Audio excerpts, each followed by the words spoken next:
आज मैं आपको बताऊंगा कि ऑक्सीजन मैन्युफैक्चरिंग प्लांट आप कैसे लगा सकते हो। इसमें क्या क्या आपको खर्च आता है, क्या इन्वेस्टमेंट आएगा, क्या प्रॉफिट हो आएगा, क्या इसमें आपको जो है स्टेप्स फॉलो करने होते हैं, पूरी जानकारी मैं देने वाला हूं। दोस्तों, पृथ्वी पर जीवन को बनाए रखने के लिए ऑक्सीजन एक जैविक आवश्यकता है।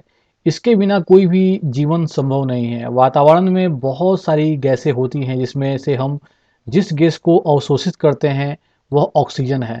किंतु जब किसी को कोई बीमारी के चलते सांस लेने में परेशानी आती है तब हॉस्पिटल में उसे भर्ती किया जाता है। ऐसे में डॉक्टर सबसे पहले मरीजों को ऑक्सीजन लगाते हैं। इसलिए मेडिकल हॉस्पिटल में ऑक्सीजन गैस सिलेंडर की बहुत ज़्यादा आवश्यकता जो है वहाँ पड़ जाती है। हालांकि आज के समय में दुनिया भर में जो कोरोना फैला हुआ है, कोरोना वायरस फैला हुआ है, ठीक है, तो इस तरह के महामारी के चलते ऑक्सीजन गैस सिलेंडर का उपयोग बहुत अधिक किया जा रहा है। दिन प्रतिदिन बढ़ते कोरोना मरीजों के कारण जो है बहुत से अस्पतालों में ऑक्सीजन सिलेंडर की कमी होने लगी है। ऐसे में यदि आप इसका मैन्युफैक्चरिंग प्लांट शुरू करते हैं तो इससे आपको बहुत ज़्यादा बेनिफिट मिल सकता है। कैसे इसका शुरुआत करना है, सबसे पहले ये जानते हैं। मेडिकल ऑक्सीजन गैस सिलेंडर में जो ऑक्सीजन गैस भरी जाती है वह पूर्ण रूप से शुद्ध होती है। आपको बता दें कि मेडिकल ग्रेड ऑक्सीजन 85% से अधिक और अशुद्धियों के एक निश्चित प्रतिशत के नीचे जो है जमा होती है। उससे जो है उसकी शुद्धता प्रदर्शित वहाँ पर होती है। ऑक्सीजन गैस सिलेंडर के बिजनेस की शुरुआत करने जा रहे हैं तो आपको सबसे पहले यह ध्यान रखना होगा कि उसमें किसी भी प्रकार का विषाक्त पदार्थ जो है नहीं होना चाहिए और दूसरे अन्य रसायन तत्व उसमें मौजूद नहीं होने चाहिए। तो बिल्कुल जो है प्रदूषण से पूरी तरह से मुक्त होना चाहिए। इसका उपयोग करने से किसी भी मरीज या पेशेंट को जो है परेशानी नहीं होनी चाहिए।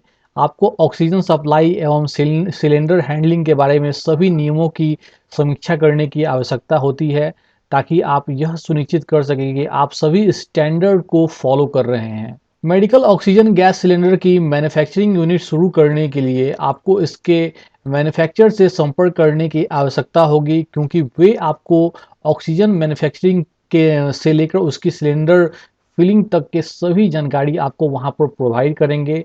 इसके बाद आप अपने बिजनेस को शुरू कर सकते हैं।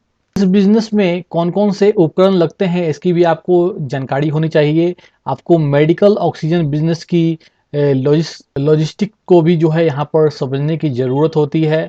अपने स्वयं के ऑक्सीजन का उत्पादन करने के लिए आवश्यक उपकरणों के बारे में जानकारी जो है आपको यहाँ पर जरूर लेना चाहिए।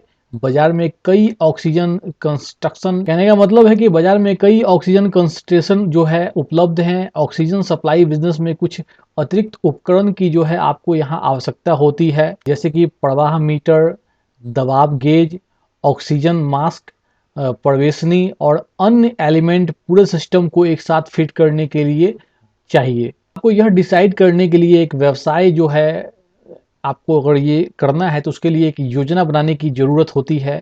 कौन से एलिमेंट आपके ऑक्सीजन सप्लाई बिजनेस का हिस्सा होंगे जो उस तरह की सुविधा का भी निर्धारण करेंगे जिसकी आपको आवश्यकता होगी।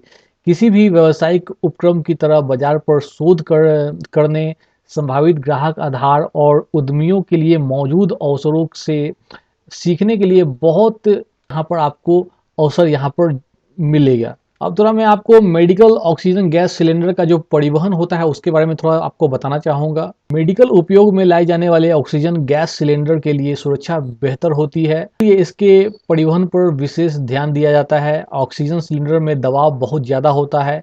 व्यक्तिगत या वहनीय उपयोग के लिए टैंक का दबाव 3000 पीएसआई तक जो है हो सकता है। इसलिए इसे हैंडल करते समय विशेष ध्यान एवं एक सुरक्षा प्रोटोकॉल का पालन करने का जो है यहाँ पर ज़रूरत होता है। अपने ऑक्सीजन के परिवहन की योजना बनाते समय आपको यह सुनिश्चित करना होगा कि आपकी मालगाड़ी या ट्रक एक निश्चित स्थिति में सुरक्षित तरीके से काम करें, जिससे कि उन्हें टकराव से बचाया जा सके। ऑक्सीजन सिलेंडर परिवहन के लिए व्यावसायिक सुरक्षा और स्वास्थ्य प्रशासन और परिवहन मानकों के विभाग की समीक्षा जरूरी है। आपको यह सुनिश्चित करना होगा कि आप सभी योग्यताओं को पूरा कर सकते हैं। हालांकि ये नियम केवल परिवहन के लिए नहीं है बल्कि सभी मानकों के लिए हैं जिन्हें आपको भंडारण और उत्पादन के लिए पूरा करना है।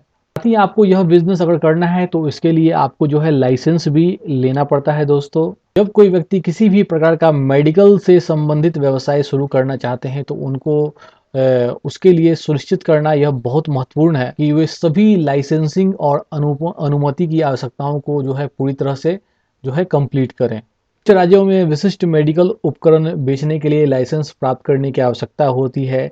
इसलिए राज्य स्तर पर इसके लिए जो भी लाइसेंस की आवश्यकता होती है उसकी जानकारी आपको प्राप्त करनी चाहिए। सारी औपचारिकताओं को जो है वहाँ पर आपको पूरा करना चाहिए ताकि आपको लाइसेंस मिल सके। आप व्यवसाय किस स्थान पर शुरू कर रहे हैं इसके लिए स्थानीय बोर्ड से अनुमति लेना भी आपको ज़रूरी होता है। इसके अलावा आपको अपने इस नए व्यवसाय को ठीक से और कानूनी रूप से जो है शुरू करने के लिए और उसको रजिस्ट्रेशन करने के लिए सभी तरीकों को जो है समझने की ज़रूरत होती है दोस्तों। और अपने राज्य के निगमन जो है कानूनों की जांच करने की भी आवश्यकता यहाँ पर आपको पड़ती है। इसके थोड़ा इन्वेस्टमेंट के बारे में हम बात कर लेते हैं दोस्तों। Medical oxygen gas cylinder business एक तरह का बड़ा प्लांट होता है जिसे शुरू करने के लिए आपको कुछ बहुत अधिक जो है पूंजी की आवश्यकता होती है। आपको अपने लक्ष्यों को पूरा करने के लिए इसमें कम से कम 10 से 20 लाख रुपए तक का निवेश जो है यहाँ पर करना होता है। इस बिजनेस में इससे ज़्यादा भी जो है निवेश करने की ज़रूरत आपको पड़ सकती है। इसके लिए आप बैंक से जो है लोन भी ले सकते हो। इस बिजनेस में अगर आप इस बिजनेस का शुरुआत करते हो तो इसमें क्या प्रॉफिट हो सकता है उसके बारे में थोड़ा हमको जानना होगा। तीनों जो है दोस्तों जो है कोरोना वायरस के चलते देश में ऑक्सीजन गैस का जो है सिलेंडर जो होता है उसका बहुत कमी है जिसके कारण जो है इसका डिमांड बहुत ज़्यादा जो है बढ़ गया है। ऐसे में यदि आप इस तरह का बिजनेस जो है स्टार्ट करते हो तो इससे इन दिनों में आप जो है बहुत अच्छा एक मुनाफा जो है यहाँ पर कमा सकते हो। हर बिजनेस जो आप स्टार्ट करते हो उसमें कुछ ना कुछ जोखिम जो है रहता है तो उसके बारे में भी आपको जो जरूर जानकारी होनी चाहिए। ऑक्सीजन गैस सिलेंडर में दबाव बहुत अधिक होने के कारण इसके परिवहन की सुरक्षा को लेकर बड़ा जोखिम होता है। इसमें जो है विशेष प्रोटोकॉल को जो है फॉलो आपको करना होता है। इसमें बहुत ज़्यादा जो है जोखिम की संभावना भी यहाँ पर रहती है। इस बिजनेस में जो है प्रॉफिट तो है दोस्तों लेकिन आपको इन्वेस्टमेंट भी करना पड़ेगा। साथ में इसके जो जोखिम है उसको भी जो है आपको यहाँ पर देखना होगा कि सारा आप सुरक्षा प्रोटोकॉल को ज़रूर फॉलो करें। धन्यवाद।